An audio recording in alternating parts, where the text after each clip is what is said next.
para o sertanejo. Nós só temos a agradecer por esse presente inestimável valor.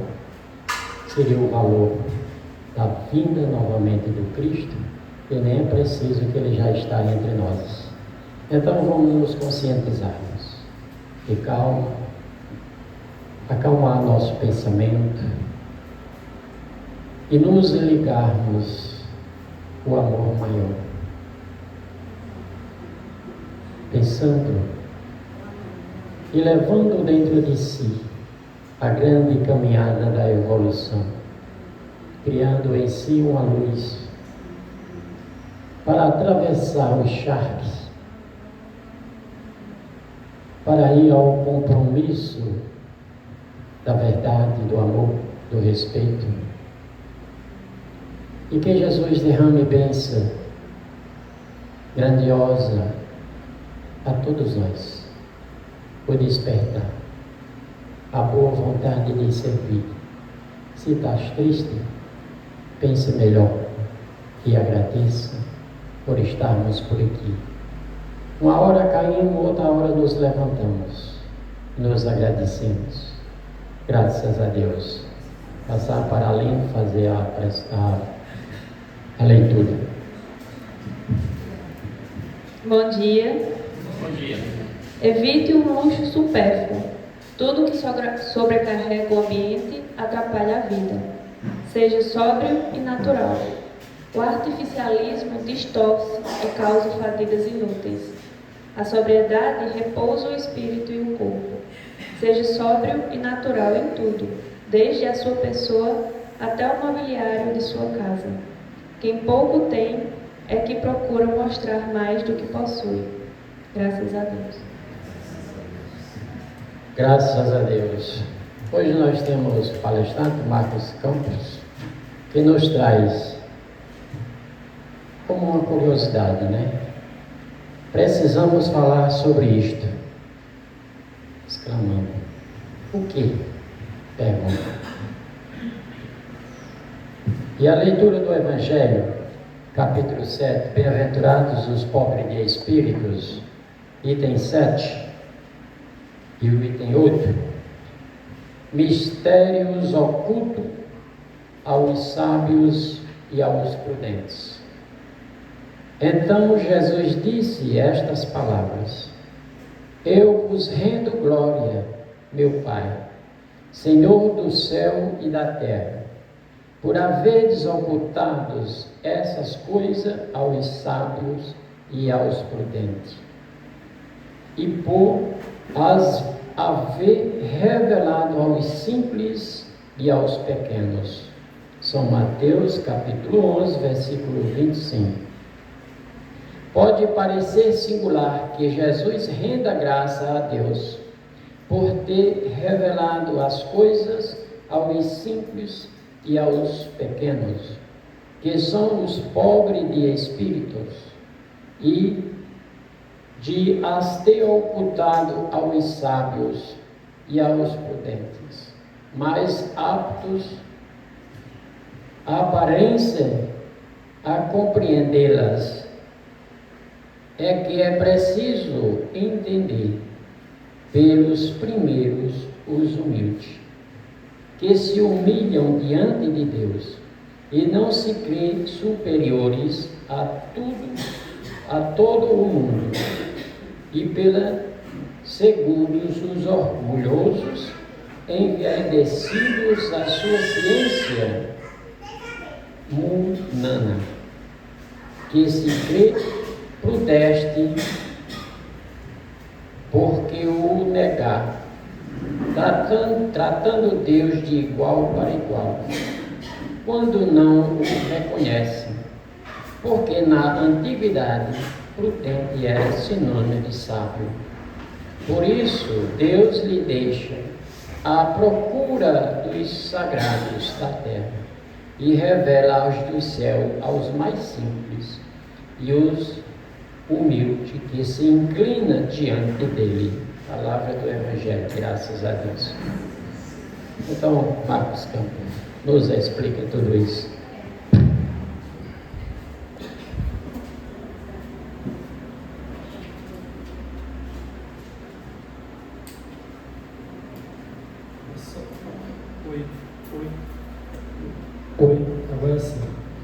Olha, só por gentileza, você fica meio baixo. Oi.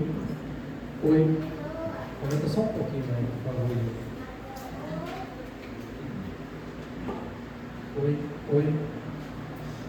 Oi, som. Oi. Alô.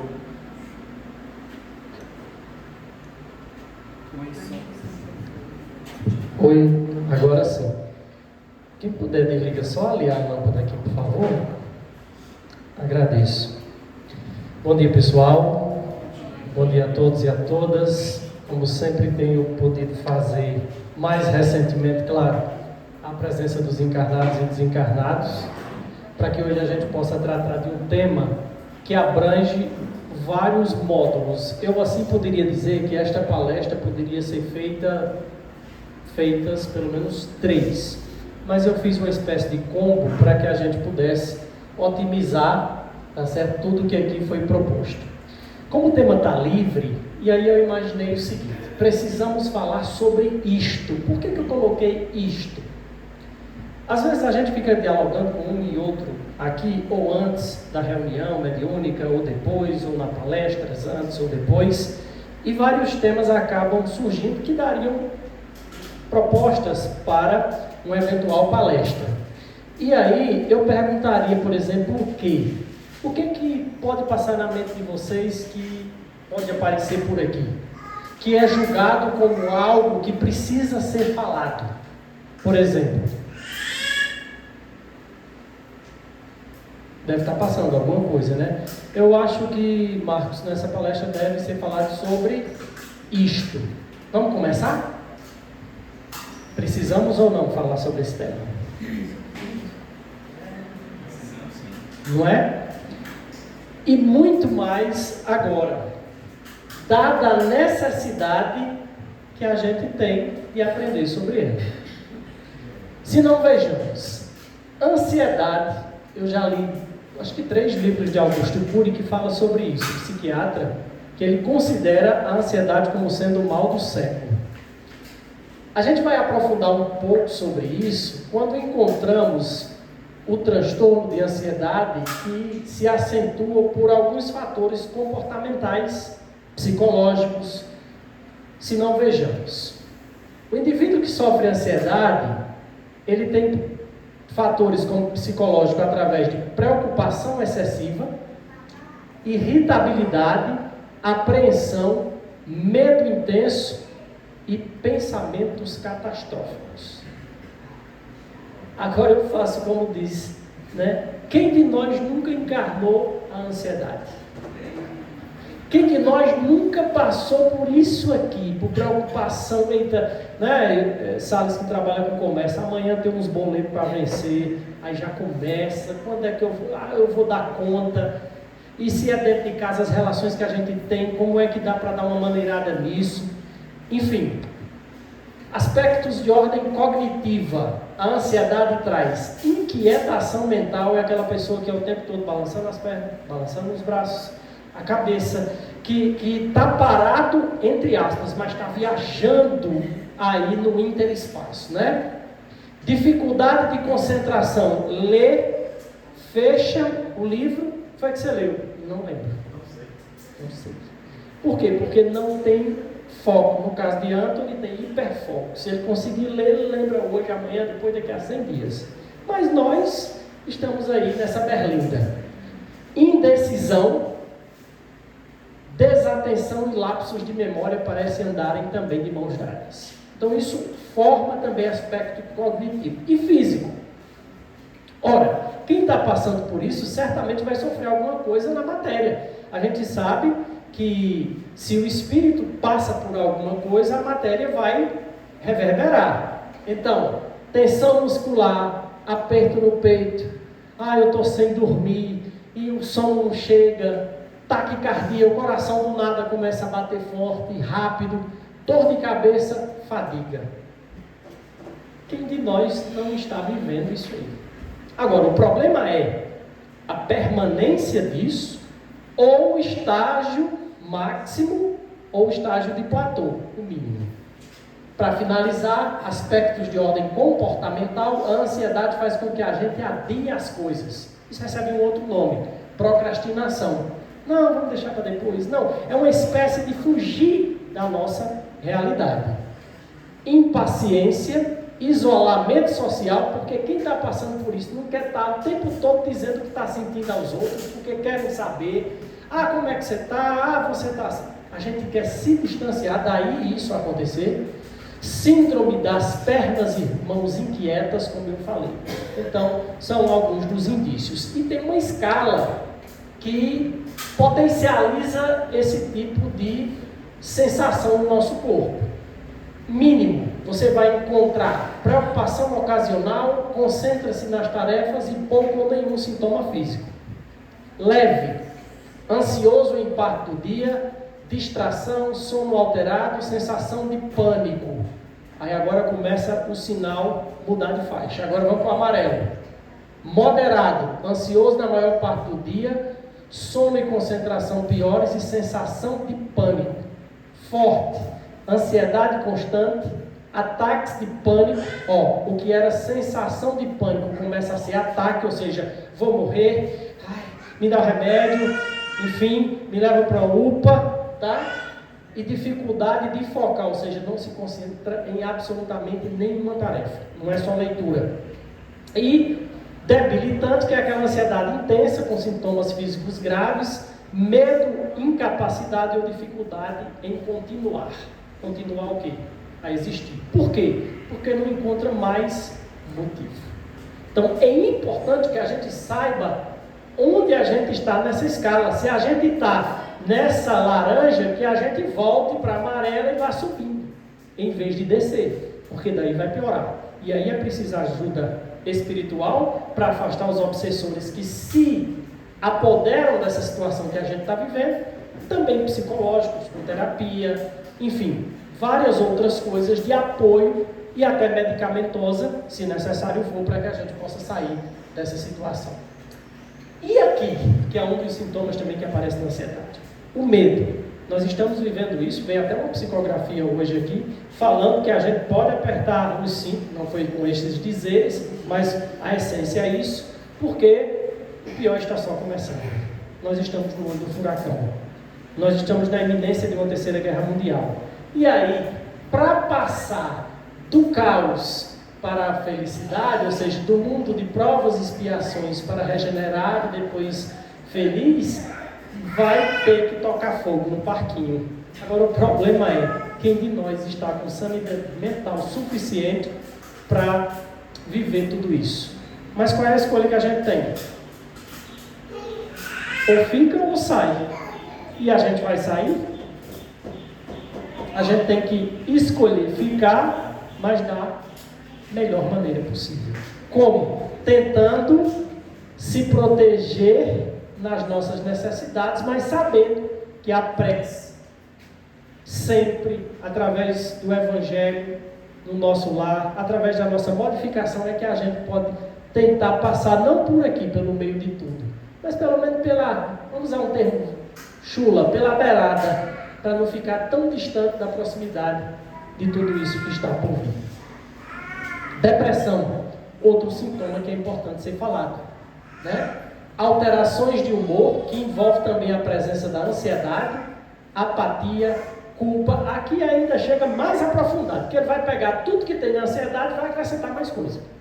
Então a gente vai ter apatia, culpa, descontentamento geral, ou seja, a vida não serve para nada, desesperança, mudança de humor, sobretudo repentino. É aquela faísca que está prestes a estourar. Você está ali, aquela panela de pressão vai enchendo. Não foi aquilo que causou a panela estourar, mas foi aquilo que fez. Entenderam, né? O que eu estou querendo dizer? Foi o tempo de fogo mais a válvula que escapou. E aí você pode desencarregar um monte de coisa. Mudança de humor, perda de interesse ou prazer nas atividades ou tristeza. Sono também dá problema. Pensamentos como falta de concentração, enfim, a gente já viu.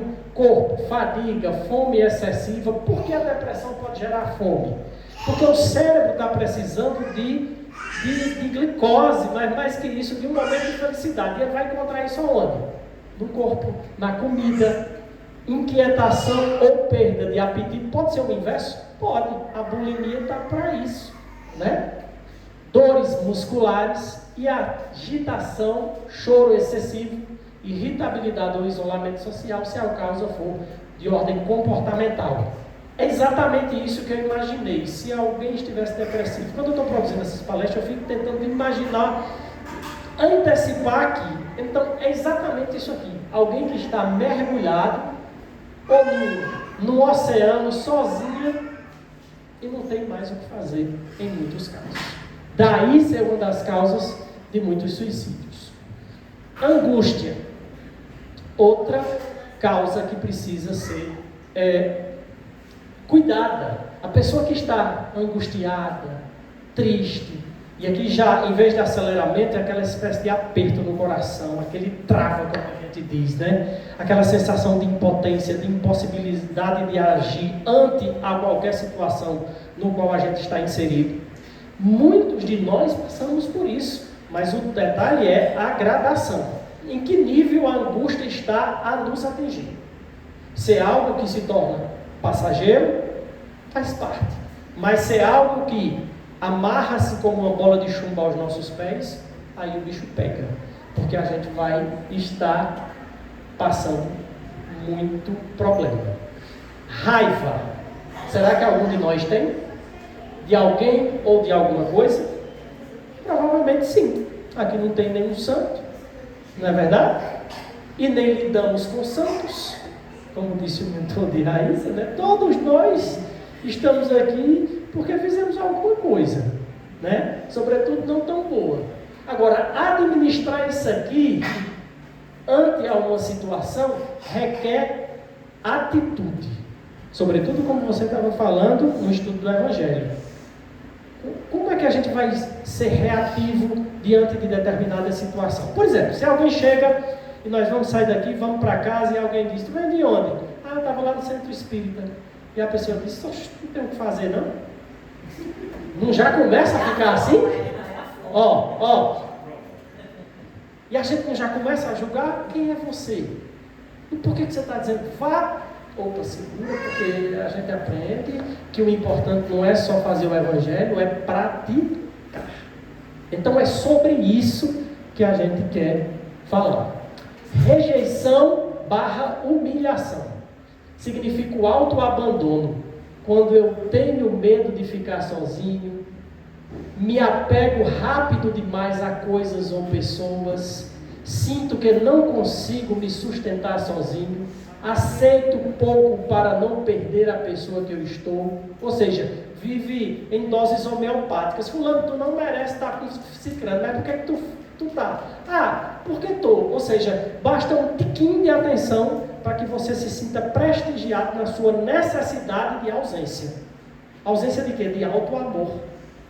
De olhar para o espelho e dizer: a pessoa que eu mais preciso gostar no mundo é de você. A partir daí vamos sobrar espaço para os demais. Porque se eu perco essa essência, a tendência é que eu me aprofunde nos itens que foram mencionados anteriormente. E esse autoabandono, ele vai levar o quê? Humilhação, recolhimento, né? Raramente se sente bom bastante para atuar em determinada situação, envergonhado, ou seja, são situações que nós efetivamente passamos. Quem de nós nunca? Vamos olhar lá no relógio, ó. 3h17, outra às 3 da manhã e nada de sono. Aí a gente começa a chamar às vezes um nomezinho. Todo mundo vem, pim, né? Aí depois a gente apela para a medicação. Sendo que são desajustes que precisam ser colocados na sua rota para que a gente não passe por isso aqui. Geralmente, Augusto Cury nos conta isso, que aquele inimigo que não perdoamos, ele vai estar nesse momento aqui conosco. Ai, fulano, se eu pudesse, ai, desgraçado, ai, entende? E a gente vira um obsessor vivo de outro vivo. Porque a gente emana o pensamento, e como eu disse hoje pela manhã, o pensamento não tem distância, a gente acaba perdendo o tempo do nosso descanso para ficar parasitando emocionalmente os outros. família, aquela em que tudo dá certo, não tem? Que a gente olha e diz, meu Deus, como é que pode? Só pode ter sido espírito que fez um bem em outra encarnação, enfim, era tudo assim. Deus diz, vai para dar certo, e dá. E a minha? Meu Deus do céu.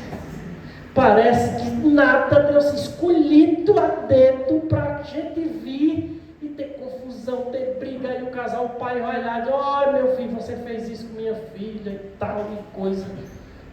Mas são coisas da vida que a gente tem que administrar. Fazer o quê? Bom, a gente sabe discernir entre o que é certo e o que é errado, já é uma grande coisa. Agora, escolher o lado certo e o lado errado é outra história. Então, que a gente possa ponderar, saber que se aqui está feliz e aqui não está tanto, a gente pode um dia melhorar, como acontece na ansiedade. A gente pode sair do aprofundamento para uma escala menor. A gente não vai ter a família, entre aspas, perfeitas, mas ela pode melhorar, desde que, vírgula, haja disponibilidade da gente. Não adianta a gente também só cobrar do outro se a gente não fizer, efetivamente, a nossa parte. Já viram falar nisso? Borderline. Tem um livro da psiquiatra Ana Beatriz, que teve outro dia até na Santa Maria. Ela tem livros sobre psicopatia, que foi um dos melhores que eu li, e esse aqui sobre o jeito borderline de si. É assim, são pessoas como nós que estamos aqui do outro lado do abismo e não tem ponte. Porém, é aquela pessoa que o nível de irritabilidade dela é tão grande que se você disser assim, eita, fulano, hoje choveu, a temperatura está tão boa, aí ela olha para você assim como se dissesse, boa para você, para mim não está. Ou seja, limiar, para ela tudo está ruim, ou ela está numa crise de existência que ela pode se atirar do abismo a qualquer instante. Um nível de irritabilidade às alturas. Definição: é uma condição mental caracterizada por instabilidade intensa nas emoções, autoimagem, comportamento e relacionamentos. São pessoas com emoções à flor da pele. Conhecem algumas delas? Será que quando você olha para o espelho também se conhece? Não? Será que a gente nunca teve um jeito borderline de ser? A gente pode não ser, mas a gente já pode ter sido. A grande vantagem é a gente não ser. Mas tem pessoas que são, que merecem inclusive tratamento de ordem medicamentosa para tentar segurar a animosidade. Transtornos de ordem alimentar. Você acha que todo obeso só come porque está com fome? Não é. Você acha que quem pratica bulimia, que está lá atrás do corpo perfeito, quando come muito, que bate, meu Deus, vou engordar meio quilo, aí vai lá e provoca o vômito? As duas situações, elas precisam de quê? Cuidado. De entender o que é que está passando. Nessa é a moda que está influenciando o corpo perfeito. Nessa pode ser geralmente... A Louise Hay diz que toda pessoa obesa, ela tem uma carência muito forte e ela descarrega tudo isso na comida. Porque é onde ela vai encontrar felicidade. É um chocolate, é uma pizza, é um refrigerante, é um churrasco e por aí vai. E o Evangelho diz o que a gente? Não andeis, pois, ansiosos pelo dia de amanhã, porque o dia de amanhã a si mesmo trará seu cuidado. Ao dia bastam os seus próprios males. Ou seja, a gente tem que tentar controlar a nossa ansiedade, os nossos medos e por aí vai. Precisamos falar sobre isso? Também creio que sim, né? Inclusive sobre nós. E o que é que o Espiritismo pode trazer de coisas importantes para a nossa existência? Vamos falar no geral, tá? Perdão e ódio. Aqui, eu acho que de todas as palestras que eu já fiz, ou que eu assisti, se essa palavra não entra diretamente, ela vai entrar indiretamente como a solução para isso aqui, nesta e em outras existências. Portanto, está aqui, ó. Perdão interior, que é importantíssimo, que é o auto-perdão. Por quê? Que a gente deve se perdoar, porque ele cura mais quem perdoa do que o perdoado. Ou seja, quando eu me curo quando eu tiro de mim sentimentos de culpa, por eu não ter sido hoje a pessoa que eu gostaria de ser, por eu não estar com o que eu gostaria de estar, eu me liberto. Por isso que disse que o perdão ele é libertador. Espiritualidade. Olha que imagem bacana, né? Vários, está aqui o Papa, está representando o islamismo, aqui tem de todas as budismos, certamente católicos, espíritas, tudo junto. Isso aqui vai ser um dia um mundo ideal, onde a gente vai encontrar todos nós coabitando o mesmo ambiente de forma harmônica, coisa que não está acontecendo, por exemplo, agora recentemente uma guerra, em razão também de aspectos de ordem religiosa. Aqui nós temos o codificador da doutrina, porém, essa passagem daqui para cá vai levar algum tempo, onde a gente vai entender, nós aqui já temos essa condição de compreender que o todo ele é de energia. Não é à toa que nas reuniões se pedem a contagem de 1 a 10 por determinada energia para que ajude na solução de determinado problema. Isso demonstra que nós somos matéria, mas uma matéria que é feita de energia. E essa energia, quando está em desarmonia, ela precisa ser reparada. Deus precisa ser falado? Sim. Há muito tempo eu imaginava assim, porque eu vim de uma ótica assim. Deus está lá em cima, no céu, onde tudo é perfeito. Até Zé Ramalho disse que era um homem de barbas longas, né? Com seu cajado. Mas quando a gente começa a estudar, a se aprofundar, está aqui dentro da compreensão holística da doutrina, a gente compreende que Deus está em nós, nós temos várias existências, e essa centelha divina que parte de nós é um Deus sem forma, porque esse Deus aqui é um Deus personificado, criado através da figura humana para resolver as suas necessidades. Aqui não, aqui é um Deus que nos atribui uma forma física e que a gente possa aproveitar ao máximo isso para evoluir nessa escala. Daí ser muito mais inteligente compreender essa visão. Sobre religião, olha que coisa bacana o Espiritismo nos dá, a superação da morte, onde aqui se diz que é o fim. A gente escuta muito quando alguém desencarna na nossa linguagem, ou quando morre na de outros irmãos, que diz assim: pronto, fulano agora desencarna. Se era um brinquedo, agora vai ficar em paz. Se era um confuseiro, agora vai ficar em paz. Se era um alcoólatra, vai ficar em paz. Se era isso, aquilo, agora vai ficar em paz. Hashtag só que não. Aqui não é assim. A gente compreende que vai ter que dar muito trabalho para corrigir antes disso aqui. Mas a gente tem uma pedagogia que nos foi trazida por este ser iluminado que venceu a morte e que, ao sair de algo parecido com ele, transformou essa ideia de morte. Ou seja, ela não existe. Nós precisamos dos reparos necessários para, em encarnações futuras, refazermos o que foi aprontado numa existência anterior.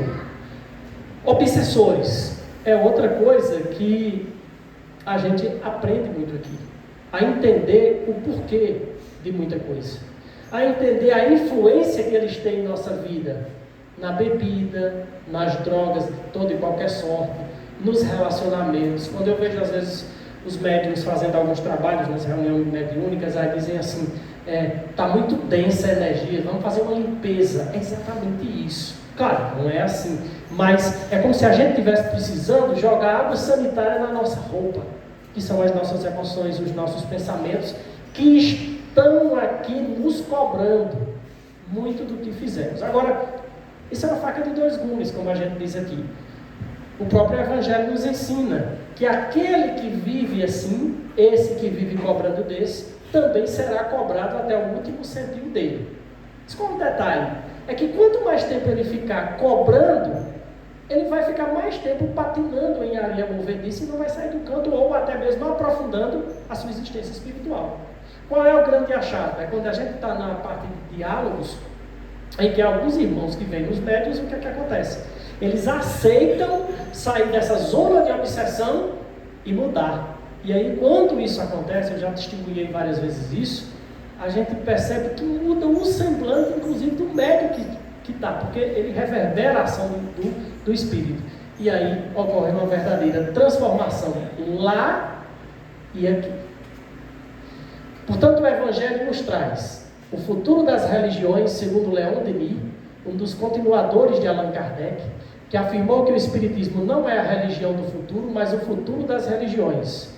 Isso se deve ao fato de ser uma doutrina que concilia, olha que palavra bacana, concilia ciência, filosofia e religião, sem rituais, dogmas, sacerdotes, ou seja, sem intermediários ou intermediários entre o homem e Deus.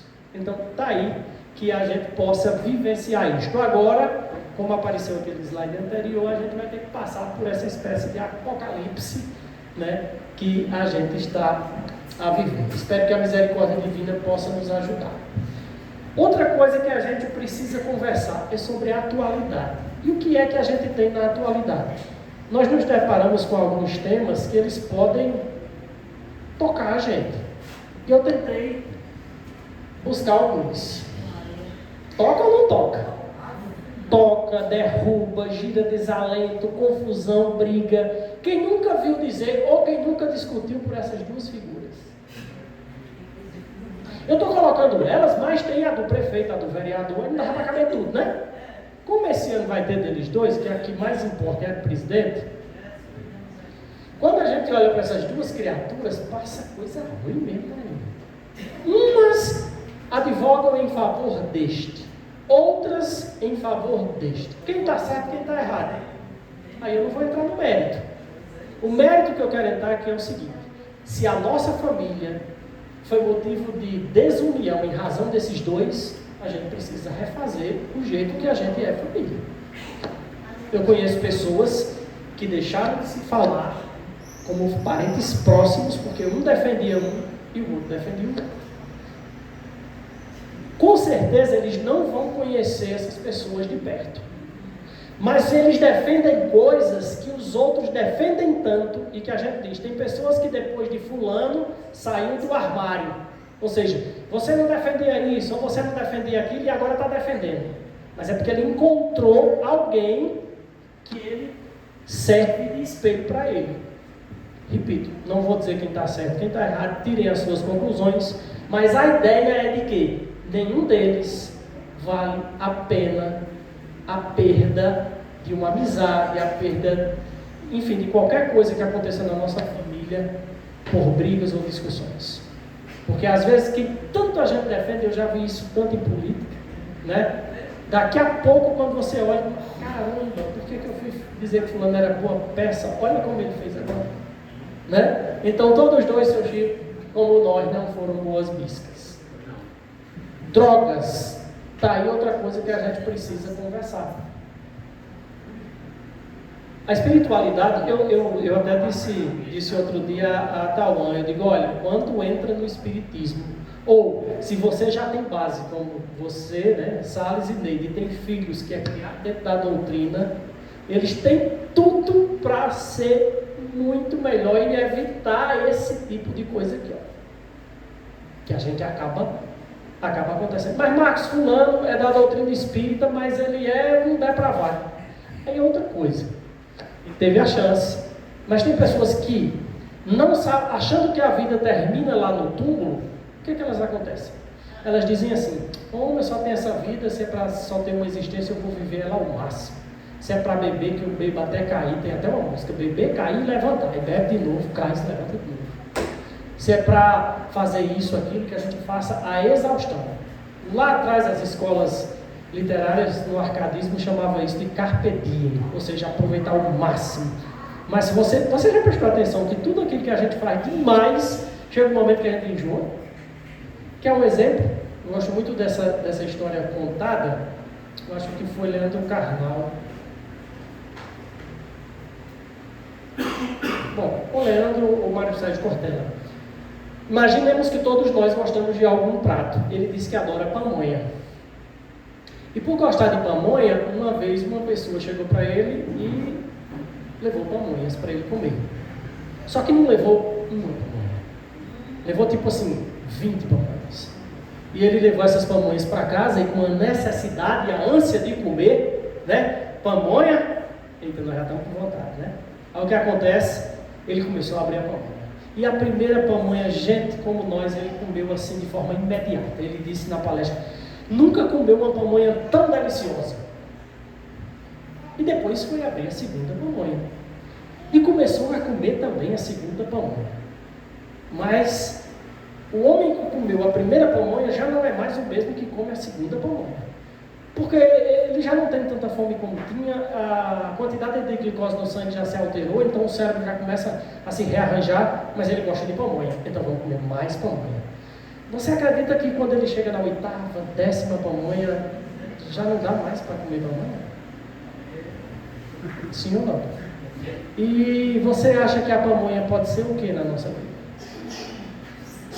A paixão que a gente teve e que de repente ela não é mais como foi, né? É o carro que a gente sonhou, a moto que a gente sonhou e que tanto quis conquistar, e depois que conquista, não é mais a mesma pamonha. É o namorado, a namorada, uma pessoa que você estava assim, de repente você começa a conhecer e diz, isso não é aquela pamonha toda que eu pensei que era. Entende? Como a gente precisa compreender a nossa necessidade para saber até onde a gente vai, é aqui. Se você está cercado de pessoas que gostam desse tipo de pamonha, a tendência, não necessariamente, mas há sim uma condição de que você, até para participar do grupo, para estar junto, ou senão vai se isolar, vai viver ansioso porque ninguém aceita, vai viver rejeitado porque o grupinho não quer. Então, aí o Espiritismo te dá essa vantagem de escolher e saber que o sofrimento de agora é um bem muito grande no futuro. A mesma coisa aqui, como eu já havia dito. Outra, eu vi até Salles falando que uma das encarnações de maior dificuldade do espírito encarar é a do sucesso. A da pobreza também, né? Segundo Salles, a da pobreza é tudo, né? Mas a do sucesso. Por quê? Porque aqui o cara tem tudo. Tudo. Imagine um cara que tem helicóptero, heliponto, mansão, lancha, carro, tudo. E aí? Aí esse cara vai se sentir um Deus. Ele não pode, ele pode dirigir no carro dele de 2 milhões de reais, sem carteira de motorista, e se um guarda de trânsito parar ele e pedir um documento, ou se for fazer bafômetro, ele se sente atingido, perguntando quem é você? Vocês já viram isso ou não? No jornalismo da vida, pessoas de alto poder aquisitivo partindo para cima. Eu vi outro dia um sujeito que foi deixar essas entregas de iFood no condomínio chique em São Paulo, e um cara dessa altura, como um louco, lá e partiu para cima do rapaz, dizendo, olha, o cara só foi fazer uma entrega, e ele ficou chateado, dizendo que o cara estava com inveja dele. Não sei se vocês viram isso. Coisa absurda. Então, essa também é, acreditemos nós, uma prova. Agora, se a gente disser isso fora daqui, alguém vai acreditar que é? Não. Porque a compreensão espírita nos dá esse embasamento muito importante. Amor e respeito. Aqui, a gente espera que tenha as duas coisas, mas é sempre assim. O que é que segura uma relação 10, 20, 30 anos? Isso aqui. Vai ser 100% o amor, tem a condição de ser paciente, benigno. Você acha que quem está convivendo com outra pessoa há 1 ano, 2, 10, 20, não vai receber esporro de um e do outro e vão fazer o quê?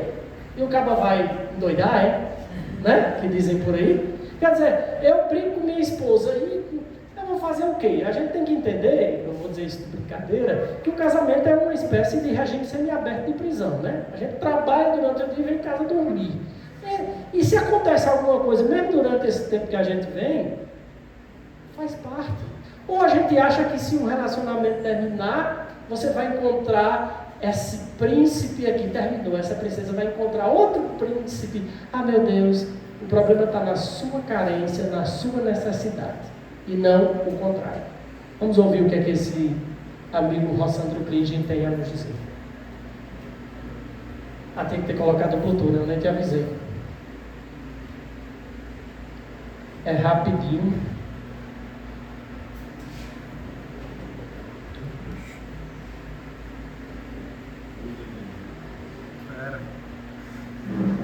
Rapidinho. Rossandro, eu gosto geralmente por causa de relacionamentos. Sim. A felicidade é afetos, são pessoas. São as pessoas que constroem. Por exemplo, eu sempre dizia para meus pacientes, olha, a coisa mais invejada do mundo não é sucesso, não é beleza, não é poder, nem dinheiro. É um casamento feliz. E por que é difícil? Porque uma família feliz, um casamento feliz, é um acordo de pessoas que, apesar das diferenças, se amam. E estão sempre numa busca de se aprimorar no processo. Então, assim, quando você quer, nesse mundo que as pessoas querem que as pessoas venham prontas, customizadas, com um toque de, não, isso eu não gostei, clique nessa foto, sabe? Como se fosse cardápio humano nos aplicativos de namoro, você fica achando que a felicidade é um recorte, assim, quero uma pessoa perfeita nesse estilo, e não entende que a felicidade é a forma como eu construo um relacionamento baseado na verdade que o outro é. Ou seja, você vive uma relação, você entende que você tem ali. Porque família, para mim, é como TV por assinatura. Como é que é isso? Tem canal que você não gosta, mas está no pacote. Não. Mas você está falando da família toda. É a família toda. Porque assim, às vezes você. Então, às vezes você não gosta do tio, mas você adora o seu tio e os seus primos. E por causa dessa economia emocional, maturidade, você. Por exemplo, quantas pessoas, por imaturidade, destruíram as relações familiares dentro das campanhas políticas? Sim. Eu fiz um acordo lá, seguinte, a gente pensa diferente, ponto, nesse ponto aqui é ponto cego, ninguém discute. Mas eu não vou deixar de amar as pessoas por causa disso. É disposição de maturidade, é disposição de tolerância, é de flexibilidade, de resiliência, de ceder, de calar. Aliás, grupo do WhatsApp de família, eu sempre que acesso, acho que todo mundo entende isso, quando você acessa o WhatsApp de família, você tem que pensar assim, leia primeiro a oração de São Francisco. Senhor, fazer de mim um instrumento da tua paz. Cristo manto sagrado de Nossa Senhora. Porque assim, na verdade, ou seja, eu estou dizendo para mim que essas pessoas, apesar das diferenças, elas valem a pena. Elas fazem parte da minha trajetória e eu sou o resultado da convivência do que nós nutrimos nesse ecossistema de afeto que é complexo, que é exigente, mas uma vez que você consegue, é o supra-sumo da felicidade. Tá aí, uma provocação muito importante. Veja o que ele disse que é verdade. Quando a gente assina um pacote dessas redes por assinatura, como ele disse, igual na nossa família, vai ter canais que a gente diz, isso não presta. Assim, você entrou na família, vai ter coisa que não bate com você, mas ele vai fazer o quê? Vai largar o que você quer? Não, faz parte. Então, maturidade significa isso, você ponderar aquilo que vale efetivamente a pena. Precisamos falar também sobre rede social? Olha como a gente está ficando. Olha isso. E isso aqui está levando a gente para onde? Aqui, ó. Tem outras, é porque aqui só deu para botar essas. Imagine como nós estamos parecendo robôs ambulantes. Quando a gente se acorda e corre para olhar quem mandou logo mensagem. Aqueles bom dia que tem os desgraçados das redes sociais, que tem mais de 500 bom dia durante o dia. E não tem como você responder a todo mundo bom dia. Vamos para a caixa pré contando bom dia. Não é? Então, é hora da gente também tirar um tempo para a gente, para depois não ficar assim. Porque alguém manda uma mensagem para a gente e apaga. E aí? Eita, fulano mandou o que para mim? Ei, mulher, o que foi que tu mandou para mim mesmo? Diga aí logo. Nada, eu fiz uma mensagem errada. Não foi não, se fosse você não tinha mandado. Está entendendo como a nossa mente começa a inventar as coisas de algo que a gente não tinha antes, que era redes sociais, e que hoje pode nos adormecer mentalmente? Então é importante que a gente não possa se tornar escravo disso aí. Estudar é bom? Você gosta de estudar? Deus te abençoe. Assim, eu mesmo gosto, mas tem coisa que eu só estudo que é um jeito. Por exemplo, hoje à tarde eu estou prevendo resolver pelo menos umas 20 questões de química. É o que eu botei como meta. Mas não é bom não. Como disse um amigo meu, bom é estar na praia, comendo camarão, correndo, viajando, né? Só que tem um detalhe. Certas gerações, como a nossa e dos que estão aqui como outros, foram educados de um jeito. E essa galerinha nova de hoje, quando fala em estudar, parece que está apresentando um crucifixo a eles. E correr-se da cruz. Estudar, para aqueles filhos que a gente tem, ou para que a gente tem que não quer estudar, a gente deveria apresentar esse vídeo. Esse cara aí é um professor de física, chamado Pachecão, grande figura, e ele dá um recado, inclusive para nós pais. Solta aí. Eu vim aqui para provar. Falou legal? Porque o mundo pertence aos loucos que acreditam nisso. Fui claro. Aqui, e se você achar que esse garoto que está ali foi feito para ter sucesso, você está enganado. Olha para essa foto. Um aluno meu falou assim: professor, só tem uma coisa boa nessa foto sua. Eu perguntei: o que é, meu filho? A sombra. A sombra de super-homem. Eu falei: não é possível, não é que você tem razão, rapaz. Um aluno olhou e falou assim: professor, o senhor não me engana. Mulher tem outra percepção. Ela falou: o senhor não me engana não. Com essa mão na cintura eu duvido se eu não for. E se o senhor ainda não é, será? Que é dessa água você vai beber. E eu disse: se eu beber, qual é o problema? O corpo é meu. Queridos, vocês acham que eu gostava de estudar? Vocês acham que eu gostava de estudar? Claro que não, eu sou normal. Mas meu pai, um sábio, pedagogo, 3º ano primário, falou o seguinte: gosta não, meu filho? Eu disse: não. Sabe quem falou? Puxa o papai. Mas meu filho, eu não vou deixar você sem estudar. Eu não estudei, mas você vai estudar. Aí eu pensei: ai meu Deus, como eu odeio isso. Deixa que eu vou te ajudar. Um sábio, pedagogo, com tudo de psicologia, filosofia. Caraca, já foi no supermercado, comprou uma enxada 3 libras, trabalhou no mercado e me levou para capinar canavial. Na terceira enxadada que eu dei, eu gritei: papai, ô papai, onde estão os livros? E ele disse: no final do canavial, meu filho. Nunca mais eu pensei em parar de estudar, irmão. Então, se o seu filho não pode estudar, canavial na criança. Não era assim que era feito? A gente era mais uma criança, hoje adolescente, chuta o chão sem querer. Ai, ela leva para a UPA. Antigamente eu arrancava meus dedos jogando bola no calçamento, na terra, né? Quantas histórias a gente não tem para contar? Porque, e quem veio antes de mim, sabe muito bem, sabe, seu Chico, que é a geração que suportou muita coisa, que não ficava com ai com qualquer besteira como está hoje, todo cheio de fricote, não é? E isso aqui é um exemplo que foi da vida dele. Isso aqui não é mentira. Quando ele viu que cortar canavial era ruim, ele disse: não, estudar é melhor, eu vou pegar esse livro, vou me sentar e vou estudar, porque é a melhor opção. Vamos lá, guerra, está aí, ó. Ucrânia, faixa de Gaza, e agora está tendo, quando eu fiz o slide, não tinha começado ainda, Israel, Estados Unidos contra o Irã, está lá o problema maior do mundo. Então é importante os administradores, quem está no topo da humanidade, do poder, o que eles querem? Porque até um soldado que vai para a guerra, que deixou a família em casa, ele é uma vítima do sistema. O sistema, ele te coloca uma camisa de força para que você aceite e pronto. Então, inocentes morrem. Ontem um míssil caiu numa escola que matou 62 mulheres, crianças, mulheres, que estavam todas juntas numa escola. E aí? Alguém um dia haverá de responder sobre isso. Amizade. Amigos são a família que nos permitem escolher. Isso é uma verdade. É tanto que tem amigos que são muito mais próximos da gente do que os nossos familiares, como eu disse. Portanto, é importante a gente saber separar o joio do trigo. Quem é amigo de verdade e quem não é. Tá certo? Se você quiser testar um dia, basta dizer àquele que você acha que é seu amigo, que você está bem, sua saúde está em ordem, que você agora vai trabalhar no emprego que vai ganhar 10 mil reais por mês, olha o semblante dele. Se ele fechar a cara e tudo, não é seu amigo. Mas se ele se contentar, se alegrar, lhe estimular, sim, esse é amigo. Mesmo que não seja verdade o emprego que você está dizendo, você já vai começar a separar.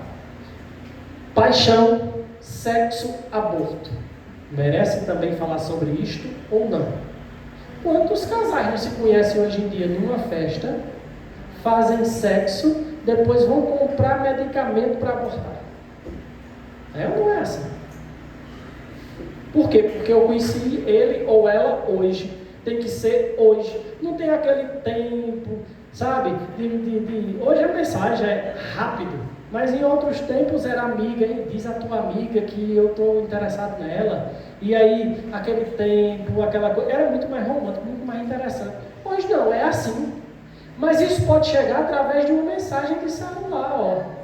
Que a esposa ou a namorada descobre, ou o inverso, que o namorado ou o esposo descobre, e isso gera muitos problemas.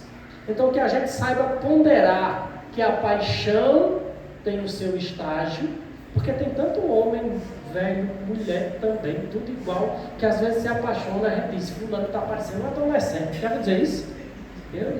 Fulano, eu não acredito como é que fulano está agindo desse jeito. Por quê? Porque ele está vivendo nessa sintonia. Ele não sabe que daqui para o amor falta chão, faltam umas 10 encarnações ainda para dar certo. Tá certo? E aqui, ó, quantos casamentos não são desfeitos porque um cônjuge encontrou de forma momentânea ou espontânea, sei lá o que, aqui, ó, motivos. E aí, o problema é dele e ele diz que a culpa é do outro. Precisa ser conversado sobre isso. Inclusive dentro da nossa casa, para que a gente não caia nessas artimanhas e depois a gente não comprometa nossa existência. Precisa ou não? Aí de repente o sujeito está só sofrendo crítica, sendo apontado, e a vida não dá certo. Eu já tentei de tudo, 1, 2, 3, 10 anos. Você estuda e não passa no concurso. Você, nenhum relacionamento dá certo. Você, seu emprego, você só vai com raiva. Você. Isto. Aqui a gente sabe que não dá nem para pensar nisso aqui, porque, como o Salles falou hoje, até os valdos suicidas estão lá. Para sair de lá dá um trabalho medonho. Não é? Dá mais trabalho do que sair de uma relação ruim. Então, meus amigos, a gente tem que ter muito cuidado. Tem alguém que está blindado disso aí? Não, nós somos humanos. Mas, todavia, contudo, repito, o Evangelho nos fornece o subsídio para que a gente possa compreender que no mundo tereis aflições, mas tende bom ânimo. Eu venci o mundo. Jesus alerta sobre as dificuldades, mas garante a vitória sobre os problemas. Reforma íntima precisa, chegando ao último tema. Ela é uma espécie de compêndio, um relatório para você não cair nas armadilhas do que eu disse antes. Quem está bem com isso aqui, dificilmente vai entrar na zona dos outros. Egoísmo. O que é que diz a doutrina sobre isto? No Espiritismo, o egoísmo é considerado a chaga da humanidade, o principal obstáculo ao progresso moral e a raiz de todos os males, definido como o amor exagerado a si mesmo e a negação da caridade. O egoísmo deve ser combatido através do autoaperfeiçoamento moral. E o que a gente mais vê? Quantas vezes nós não já fomos egoístas? Será que às vezes na nossa casa a gente é? Eu me recordo que o canal de televisão, hoje nem tanto por causa das redes sociais, mas quando se tinha um único aparelho de televisão na sala e um único controle remoto, tinha disputa. Alguém quer assistir jogo, aí a pessoa quer assistir novela, aí a pessoa quer assistir outra coisa, sabe? E começam nós, através do nosso egoísmo, disputar espaços. Orgulho.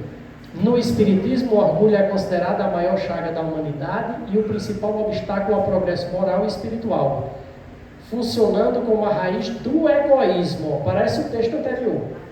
Ele leva o indivíduo a se sentir superior, impedindo o aprendizado, olha isso, impedindo o aprendizado, gerando conflitos e separando o homem de Deus. Quando o eu é maior que tudo, torna-se impossível enxergar o próximo. Eu não vou citar nomes aqui, porque é melhor, mas a gente está sabendo quem está aí com o egoísmo lá em cima, neste momento, no planeta Terra. E não está nem aí. Perdão, 70 vezes 7. Só os fortes entendem. Não precisa dizer mais nada, né? Perdoar, às vezes é difícil, dói, leva tempo. Eu vi uma vez Rossandro dizer que Haroldo Dutra, o perdão pode demorar 2 encarnações ou mais, para que você chegue ao estágio e abandonar aquilo que te fez mal. Aqui é o símbolo máximo, quando ele na cruz disse: Senhor, perdoa, porque eles não sabem o que fazem. Eu disse no início, todos nós sabemos o que é certo e o que é errado. O resto é por nossa conta. Caridade. Precisamos também falar sobre isso. 99% acha que caridade é isso aqui. Dar esmolas também é. Mas atravessar alguém que está precisando para evitar um acidente. Conversar com alguém que pode estar pensando exatamente no suicídio, está com depressão, está com problema. É dito aqui que fora dela não há salvação. Então que a gente pratique mais. Reencarnação. Eu imagino o dia que acontecer isso comigo, como é que vai ser, porque na hora que eu desencarnar, o Espírito estiver aqui, a primeira coisa que eu vou dizer: é verdade? É, o que eu aprendi lá no Irmãos em Cristo é verdade. Bacana. E a segunda pergunta: e agora? E agora, José? O que eu faço nessa situação? Pois é, se a gente tiver, como dizem, dependendo da situação, alguns dos nossos parentes aqui, vovô, papai e tal, que possa nos acolher, bacana. Isso também é mérito e a gente está atrás disso aqui. Mas se não tiver, para ficar rodando, subindo e descendo como uns andarilhos que a gente às vezes assiste aqui, é rojão. Mas o detalhe é isso aqui, que na reencarnação a alma encontra oportunidades para aprender e evoluir. É de degrau em degrau. Não dá para estar aqui na Terra e ser lá do mundo feliz, celeste. Não dá. Então, a gente vai cortar etapas dependendo do jeito que a gente se comportar nessa existência. Portanto, a reforma íntima no Espiritismo é um processo contínuo de autoconhecimento e transformação moral, focado em superar defeitos, vícios e imperfeições para a evolução. É o esforço próprio, ou seja, é intransferível. Eu costumo dizer que reforma íntima ou reforma moral é aquela condição em que você está com vontade de ir no banheiro, mas está gostando do que está vendo aqui, e diz: vai ali por mim? Não dá. Quem tem que ir é você. Quem tem que fazer a reforma íntima é você, eu, cada um de nós. Então esse esforço ele é próprio para vivenciar o Evangelho de Jesus, promovendo a caridade, vigilância, como propôs, orai e vigiai, e a paciência, visando a melhoria interior, em vez da busca por uma perfeição imediata. Não tem como fazer o que Jesus fez. Água, vinho, não tem. Eu não gosto de fulano. Tenha calma. Divida ou não gostar em 100 dias. Aí dá certo pagar a conta. Agora, querer pagar ou não gostar de uma vez e amanhã já chamar ele para almoçar com você, não faça isso. Porque certamente não vai dar certo. Gente, era isso por hoje. Obrigado pela tolerância e que a paz do Senhor esteja sempre conosco.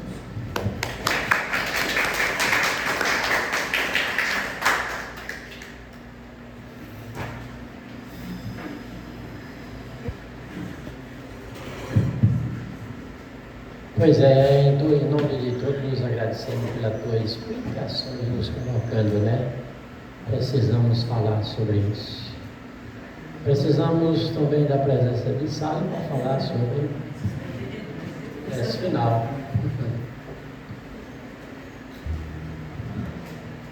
Bom dia. Que bom, né?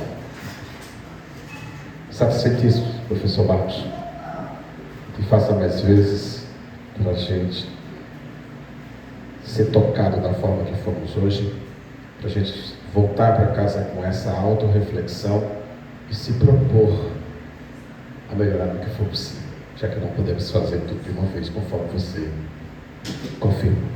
Então vamos continuar nessa vibração por quem preferir fechar os olhos, que são as janelas da nossa alma, procurar de uma forma calma, harmônica e tranquila, visualizar o responsável por tudo isso, que é Jesus, e que nos permitiu aqui hoje estar, para dar essa chacoalhada na nossa cabeça e começar a perceber do quanto ainda precisamos melhorar, de quantas coisas precisamos ainda ressignificar e reformular em nós mesmos. Como disse o professor Marcos, ninguém poderá fazer por nós, somente nós que adquirimos, que nos viciamos, que nos permitimos agir dessa forma, podemos mudar.